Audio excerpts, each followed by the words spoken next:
Ang Camarines Norte ay nanggaling sa salitang Kastila na Kamarin, sapagkat nung dumating si Juan de Salcedo nung 1571 dito sa ating lalawigan, nakita nila na ang Camarines Norte ay maraming mga kamarin. Well, kamarin is nothing but a granary. It's a storage of grains, no? So that's where the harvest from the farms, no? Mostly palay grains were being stored, and therefore when they saw that the area was awash with lots of granaries or kamarin, they called the place Tierra de los Camarines. It's Spanish for tierra means land, de los Camarines, which is plural of Camarin.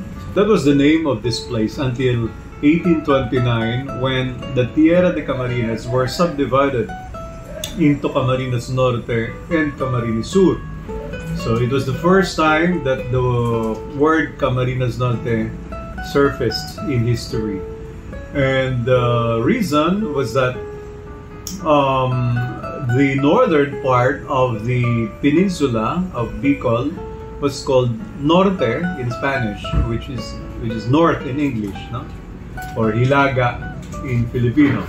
So you have there the two provinces named as Camarines Norte and Camarines Sur, and they designated Daet as the Cabithera.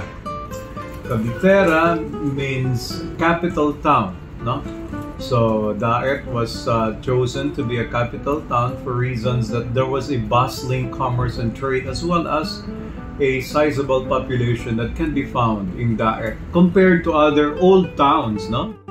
And then since there were just very few Spaniards in the Philippines at the time, they could not find civil administrators in the two Camarineses, both Camarines Norte and Camarines Sur. So they fused the two provinces into one, and they called it Ambos Camarines. Another Spanish word which means both. No, Ambos means both Camarineses. So Ambos Camarines. So that was the first time in history that the name Ambos Camarines came into the fore. Okay, it only lasted for 3 years until 1857. And then after 1857, it was again subdivided into Camarines Norte and Camarines Sur for administrative reasons as well, because it's a lot unwieldy for a civil administrator or an alcalde mayor. It was called alcalde mayor at that time, the provincial governor, to manage a huge tract of land, no? And therefore they tried to make it smaller so that it'll become more manageable. So they put up again Camarines Norte and Camarines Sur. However, in 1893, they were again fused. So from Camarines Norte and Camarines Sur, there again was the name Ambos Camarines. That's why in the records that I saw in the parishes when I was researching, I saw the name Ambos Camarines until 1920. Until such time that the Governor General of the Philippines during the American period was Francis Burton Harrison, F.B. Harrison, who decided to separate Camarines Norte and Camarines Sur through Orden Ejecutivo número 22, which was signed on March 20 and made operative on April 15, which technically started the operation of an independent province called Camarines Norte. In compliance with the Acta Publica número 2809, no? So 2809, Public Act 2809, which was approved on March 3, 1919 by the Philippine Legislature. Kaya kung tatanungin natin ano ang pakahulugan ng salitang Camarines, ito ay nangangahulugan ng kamalig sa salitang Filipino, o lalagyan o taguan ng mga inaning binhi, inaning palay mula sa mga sakahan. Dapat huwag nating kakalimutan na ang salitang ito ay may salitang Espanyol ang ugat, no? Hindi natin ito sarili. Ngayon tatanungin niyo ako, ay hindi yan Filipinong purista. Hindi po. Ganoon naman ang pagkakakilanlan, ang identity, ang identidad ng isang kalipunan ng mga mamamayan. Kahit naman sa Amerika, hindi mo po pwedeng sabihin na purong-purong mga Amerikano yun dahil nag-umpisa din sila sa American Indians, sa Red Race, no? Dumating ang mga Kastila, dumating ang mga Europeo o mga British, nasakop sila, doon sila natuto ng Ingles. At ngayon, may sarili silang identidad na bunga ng ugat ng kanilang kasaysayan. Kaya, ganun din tayo. Hindi natin pa ba din sabihin na, tanggalin na natin Camarines, tanggalin natin yung Pilipinas kasi ang Pilipinas ay nagmula sa kay King Philip II ng Spain noong 1565 at yan ang itinawag ni Miguel Lopez de Legazpi. So, sandali lang. Pagka ganun tayo mag-isip, ang mangyayari sa atin ay talagang mahuhubaran yung ating pagkakakilanlan. Hindi po ganun ang tamang pagkakakilanlan ng mga Pilipino. Kaya nga, ano ang pagkakakilanlan? Ano ang identity ng mga Pilipino? Tayo ay produkto ng mahabang panahon ng pagbisita ng mga dayuhan. Una, mga Europeo. Pangalawa, mga Amerikano. Sinakop din tayo ng kapwa natin Asyano, ang mga Hapon. Kaya, yung mga yugto ng ating kasaysayan na yan, ay po pwede nating sabihin na naging tatak na ng ating pagkatao. Kaya nga, nung dumating si John Paul II dito, si St. John Paul II, sabi niya, ano ang identity ng mga Filipino? You are an Oriental Christian. At pwede nating sabihin na yan ay bahagi na ng ating pagkatao. Kaya, babalikan natin yung salitang Kamarin. Ito ay nagmula sa lupa, nagmula sa sakahan, nagmula sa mga magsasaka. Salitang Banyaga, salitang Kastila na naging lumalim na ang ugat, naging bahagi na ng kabuuan ng pagkabikolano natin, ng pagkakamnortenyo natin.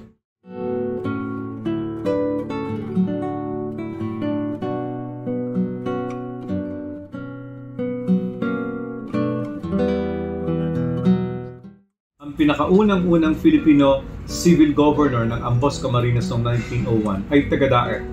Siya ay si Hotapec. Ang bahay niya ay ang site ng kasalukuyang Infinity na papuntang State College. Ang pangalan niya ay si Don Juan Pimentel. Kaya yung J. Pimentel Street dun sa may palengke papuntang Pandan Elementary School ay pinangalan sa kanya. Yan yung pinakaunang civil governor na Pilipino noong panahon ng mga Amerikano. Bago siya, puro mga Kastila sapagkat ang lahat ng alcaldes mayores ng buong Pilipinas ay Kastila o Espanyol. Yan ay nakareserba sa mga dugong Kastila at hindi yan ipinagkaloob ng mga Kastila sa mga dugong Pilipino. Ang mga dugong Pilipino ay binigyan lamang ng posisyon na umaabot sa Cabeza de Barangay at hanggang sa Gobernadorcillo o yung mayor sa kasalukuyan o yung alkalde ngayon. Kasi ang alkalde ng araw ay gobernador, no? At kung tatanungin natin, paano natatatag ang isang bayan? Paano natatatag ang isang lalawigan? Yan ay sa pamamagitan ng dekreto ng Hari ng Espanya sa pamamagitan ng Gobernador General na siyang nanunungkulan dito. Bago na bobuo ang isang kalipunan ng mga mamamayan na nakatira o may mga tahanan sa isang bayan o pueblo, ito po ay tinatawag muna na reduksyon. So yung reduksyon was nothing but hamleting. Ginagather nila kasi sparsely populated yung mga bayan ng araw. Anong gusto ko sabihin? Hiwa-hiwala yung kanilang mga tahanan. Hindi sila well-organized into an urban setting. Kanya-kanyang bahay, kanya-kanyang lokasyon. Kaya hindi sila nakatira lang sa iisang lugar. Kaya ang ginawa ng mga Kastila, gumawa sila ng reduksyon. They reduced the people into one single urban center, urban place. Kaya nga dun pumasok yung Leyes de las Indias, yung Laws of the Indies, na may urban planning set up. May plano na nakadrawing. Kung idodrawing natin dun sa urban planning ng mga Kastila, ang pinakasentro ay ang simbahan. Yung Leyes de las Indias, yan po yung batas na nagsasabi ganito ang uri ng itsura ng lahat ng bayan. Kaya lahat ng mga matatandang bayan, Luzon, Visayas, Mindanao, hanggang dun sa Zamboanga, makikita natin na yung simbahan ay nasa sentro ng bayan. Sapagkat doon ay inayos, doon ay inareglo ang urban planning na may mga kalsada na ang pinakapusod ng pagkaka-areglong ito, ng pagkaka-organisa na ito ay ang simbahan, at kaharap nito ay ang ayuntamiento o ang munisipyo. Kaya nung araw, ganun ang itsura ng Binzons. Pwede kong ituro kung saan yung matandang munisipyo. Dito sa Daet, ganun din. Yung ayuntamiento, yung dyan sa may simbahan, yung kasalukuyang DBP, no? So, ganyan na naging itsura ng lahat ng bayan na tinatag nila. So, una nagiging reduksyon. Sunod nagiging bisita. Bakit nagiging bisita? May bumibisitang pare. Dito sa Bicol, yung mga pare na talaga, sa totoo lang, 2 pari lang o 3 pinakamarami, na nakatalaga sa Cáceres, pumupunta, dumadalaw sa Sorsogon, sa Albay, sa Camarines Norte, bumibisita. Kailan? Sa mga araw ng kapistahan, sapagkat ipinagkakatiwala ang isang reduksyon sa isang patron. So they entrust under the protection of one patron saint the people, the community, the place, the community that's being organized, no? So ganyan yung naging sitwasyon. Una, naging reduksyon, naging bisita, binibisita. Pagkatapos ng bisita, nagiging na itong parokya. Nauuna ang pagkakatatag ng parokya. So, normally, it was the ecclesiastical government that precedes the civil government. Kasi, mas masisipag yung mga pare kaysa dun sa mga administrators. Kasi, yung mga administrators, mga negosyante to may mga business interest sila. So, hindi sila gaanong interesado na pamahalaan yung mga tao, pamahalaan ng gobyerno. Mas interesado sila makahanap ng ginto, magkaroon ng mga sakahan. At pagkatapos ng parokya, doon na nagpapadala ng Gobernador Filio o Alcalde Mayor ang pamahalaan sa Maynila, ang pamahalaang Espanya sa Manila, para sabihin na, ito pueblo. Ito ay may pamahalaang sibil. 2 klase yung pamahalaan ng araw. No? The church and state. The civil government, the state, as well as the ecclesiastical government or the church. So hiwalay sila, distinct sila, following the dichotomy of the Gospels that give to Caesar what's unto Caesar and to God what's God's. So yun yung pattern worldwide ng mga bansang Kristiyano o mga puok, mga pamayanan. Kaya nauuna yung parokya na matatag, na may organisa, bago naitatag ang isang pueblo o ang isang munisipalidad o munisipyo. Kaya pwede nating sabihin na malaki ang naging ambag at papel ng inang simbahan sa pagkakatatag ng isang sibilisadong pamayanan. Dahil sila din yung mga naging edukador, sila din yung mga nagbigay ng edukasyon, sila yung nag-pioneer sa basic at saka sa tertiary or secondary at tertiary education. Kahit yung mga pari nung araw, alam nila ang usapin ng patubig. Saan kukuha ng tubig, paano papatubigan ng mga sakahan, yung irrigation system, yung water system, alam nila. Yung mga pare, magagaling na mga linguist. Yung mga pare, magagaling na mga instructors, educators, catechists, and all. Bakit? Sapagkat jack of all trades sila. Pagka dumating sila sa isang pamayanan, ino-organisa nila yung mga tao into catechetical group. So ganun po, natatag ang mga pueblo at ganun yung proseso na pinagdaanan ng mga bayan, ng mga pamayanan, at nandito na tayo ngayon, isang lalawigan ng Camarines Norte. Ang kasaysayan ang siyang nagbibigay sa atin ng pagkakataon upang maunawaan natin ang kasalukuyan. At pag naunawaan natin ang kasalukuyan, mas matalino, mas mahusay natin tatahakin ang kinabukasan. Kaya ang pagkakadugtong-dugtong na ito ng iba't ibang yugto ng buhay ng sangkatauhan ay kinakailangang hindi iwaglit. Bakit? Sa loob lang ng isang pamilya, halimbawa, hindi mo maaaring sabihin na kalimutan natin ang ating mga ninuno, ang ating mga lolo't lola. Sapagkat tayo nabuhay na lamang ng ganito at mahusay tayo at magaling. Sila'y hindi mga nakapag-aral, mga mangmang, mga bobo, at tayo ay mga mahuhusay.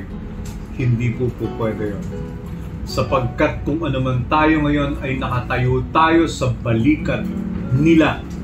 Kung ang naabot nilang pananaw ay mas maikli lamang at tayo ay mas mahaba at mas malayo, tingnan natin ang bagay na ito, na tayo ay tumatayo lamang sa balikat ng ating mga magulang. Kung wala ang ating mga magulang, hindi natin maaabot yung ganong pananaw, yung ganong pagtingin. Kaya hindi natin po pwedeng iwaksi ang nakaraan. May isang philosopher, ang pangalan niya ay George Santayana. At sabi ng philosopher na George Santayana, those who don't know how to study their past are doomed to repeat it. No? So yung mga taong hindi nakakaintindi ng kanilang nakaraan ay uulitin ang pagkakamali ng mga nakaraan. Kung may mga pagkakamali man. At uulitin ang magagandang bagay na nakaraan kung may mga magagandang bagay. Kaya nga, kinakailangan natin na pag-aralan ang nakaraan, pag-aralan ang ugat ng kasaysayan, sapagkat ito ang magpapatatag ng ating pananaw sa kasalukuyan at kung paano natin aayusin ang magandang bukas, ang bagong umaga, ang bukang liwayway para sa isang pamayanan, para sa isang kalipunan ng mga taong nagsusumikap makahulagpos sa kahirapan, nagsusumikap na umunlad bilang isang bansang may soberanya, isang bansang may kaunlarang pang-ekonomiya. Kaya tinitingnan natin saan nagmula ang salitang Camarines, tinitingnan natin kung bakit may 12 bayan, tinitingnan natin kung bakit nahiligan, nagustuhan ng mga Kastila na manirahan dito, tinitingnan natin kung bakit tayo ay ganitong mag-isip, ganitong mamuhay, no? Dahil yung kultura natin, hindi po pwedeng sabihin na ito ay isang isolated na culture. Hindi. Yung kultura natin ay nakapaloob doon sa mas malawak na kabuuan ng kulturang Pilipino. Kaya sa palagay ko, sa panahon ng teknolohiyang digital, sa panahon ng internet, sa panahon ng artificial intelligence, mas kailangan pag-aralan ng kasaysayan sapagkat dito natin mas makikita kung paano natin gagawin ng isang mas maaliwalas na umaga, mas matingkad na bukang liwayway para sa isang bayang Pilipino.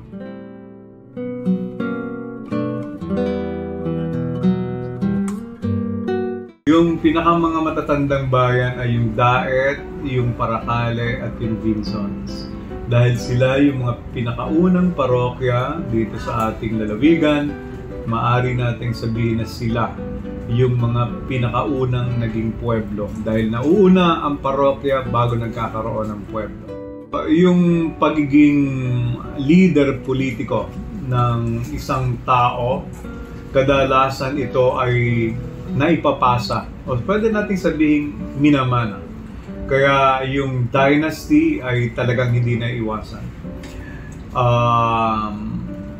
Sa kasalukuyang sitwasyon ng ating lalawigan, ito ay nauso, no? Subalit nung unang panahon ay walang dinastiya. Lahat ay napagbibigyan, lahat ay nagkakaroon ng pagkakataon. Kung nais man nilang manungkulan, maglingkuran sa bayan, sila ay nagkakaroon ng pagkakataon na maging leader, na maging politiko, na maging isang namumuno ng bayan o ng lipunan o ng barangay o ng lalawigan. Subalit, itong mga nakaraan, pwede nating sabihin post-war period. Kasi nangyayari sa Pangasinan, nangyayari sa Nueva Ecija, na yung mga Quezon sa Nueva Ecija since 1950s hanggang sa kasalukuyan, Quezon pa rin. Yung mga Villafuerte ng Camarines Sur since 1950s hanggang ngayon, Villafuerte pa rin. Naging bahagi na ng pagpili ng mga nangahalal na tao, no? Mga hahalal na tao o electorate. Yung name recall na kapag ka ito ay kaapelido nung naging gobernador noong 1950, eh dapat ito pa rin yung apelido hanggang ngayon. Huwag natin papalitan. Para naging bahagi yun ng sistema natin. Subalit sa tingin ko naman, dapat unti-unti natin bigyan ng iba yung edukasyon, ng iba yung talino yung ating mga botante, yung ating mga halal. Na tingnan sa uri ng pagkatao at sa uri ng liderato ang isang nais manungkulan, ang isang nais manilbihan sa bayan at hindi sa kanyang daladala o taglay na apelido. Sapagkat kung sa apelido at apelido lang, talagang tulad nga ng mga pagsasaliksik ni Professor, ni Dr. Tihanki ng De La Salle University, yung dynasty, ito ang nagiging ugat ng malawakang pagnanakaw, korupsyon, pagsasalaula ng pera ng bayan, ng taong bayan, at patuloy na magpapahirap sa Pilipinas ang dinastiya. Kalolo mo o kalololoha mo, 5th generation great-grandfather ay naging gobernador. Dapat lahat sa buong linyada ng pamilya, gobernador na ganitong lalawigan. Siguro dapat mag-isip-isip tayo mga botante. Hindi ganon ang magandang uri ng lipunang nakabatay sa demokrasya. Sapagkat ang demokrasya ay nagsasabi na tayo ay dapat magkaroon ng access sa decision making, sa panunungkulan, sa mga patakaran, mga pulisiya na ginagawa. At hindi lamang nakakubkob o nakakonsentrate doon sa kamay ng iilang pamilya. Sapagkat yan ang esensya ng demokrasya. Ang magkaroon ang bawat mamamayang Pilipino ng pagkakataong makibahagi at magkaroon ng bahagi sa paghuhubog ng isang lipunang maunlad at isang lipunang matino.